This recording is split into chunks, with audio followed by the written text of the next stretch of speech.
ازيكم حبايبي؟ عاملين ايه؟ يا رب تكونوا بخير وعلى خير دايما، واتمنى كده تكونوا في احسن حال ان شاء الله. النهارده راجعه لكم. قبل ما اقول راجعه لكم بقول ان انا بشكر كل حد تفاعل معايا في الفيديوهات بتاعتي او على قناتي، وربنا يجبر بخاطركم يا رب.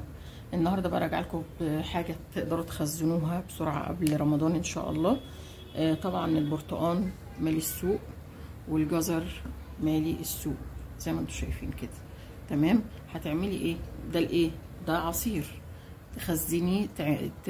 تشوفيني دلوقتي هعمل ايه وخزنيه، وبعد كده على قبل الفطار بشويه تطلعيه فوق وتضربيه في الخلاط، يبقى عندك عصير مغذي وجميل جدا جدا لضيوفك او لبيتك. بيبقى حاجه كويسه جدا واقتصاديه ومغذيه في نفس الوقت. دوت كده معانا برتقان على قد العدد اللي انت عايزاه، وعلى قد التخزين اللي انت عايزاه، وعلى قد الكميه اللي انت عايزاه. مش هقدر بقول لك كيلو، ربع كيلو، نص كيلو، زي ما تحبي. دوت كده انا عاملاه بالبركه، مش هقول لك الكميه، مش هقول لك ده كيلو ده نص كيلو، انا عامله بالبركه ومفيش احسن من البركه. طبعا انا مقشره الخيار زي ما انت شايفاه وغسلاه، وغسله البرتقال. هنعمل ايه؟ جايبين حله معانا اهي فيها ميه، ماشي. هتقطعي الجزر بطريقه عشوائيه جدا، ماشي، الطريقه اللي تريحك. هنعمل فيها ايه؟ هنسلقه. ليه هتسلقيه؟ هنسلقه علشان نقشر مع البرتقال ونحطه في اكياس وتحطيه في التلاجة، ماشي. وفي تركايه كده هقولك عليها ان شاء الله اما اخلصه. طبعا هنسلقه الجزر،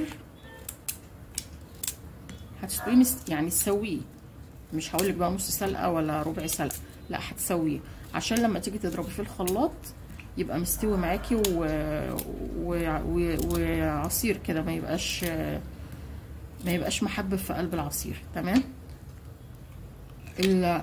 الجزر طعمه تحفه تحفه، مسكر طبعا، حاجه الشتا احنا عارفينها لا يعلى عليها. تمام. احنا كده هنسلق الجزر ونقشر البرتقال، وارجع واقول لكم هنعمل ايه مع بعض.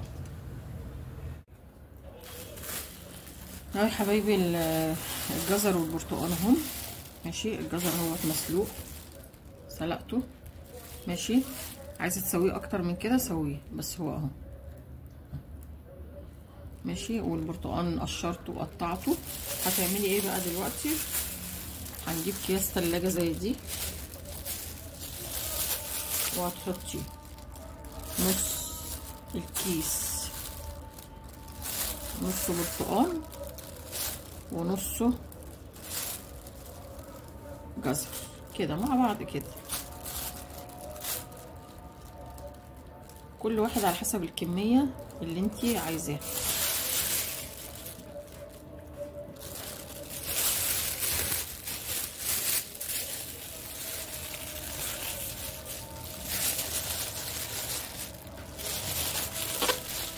مفيش مشكلة خالص، يعني انا شايفاه كده حاجة جميلة جدا ومفيدة. تطلعيه، يكون مثلا انت مستعجلة تطلعيه تضربيه في الخلاط وعليه حبة مية، خلاص كده عملتي احلى عصير مغذي وعملتيه كويس جدا. طبعا حبة المية اللي فاضلين دول هنحطهم في قلب الكيس كده عادي، مفيش مشكلة اهو مكان تقشير البرتقال. خلاص خلصت الحكايه. ادي البرتقال اهو اهو، ايه رايكم؟ ولا خد اي حاجه. قشرت البرتقال، على بال ما قشرت البرتقال كان البتاع ده استوى.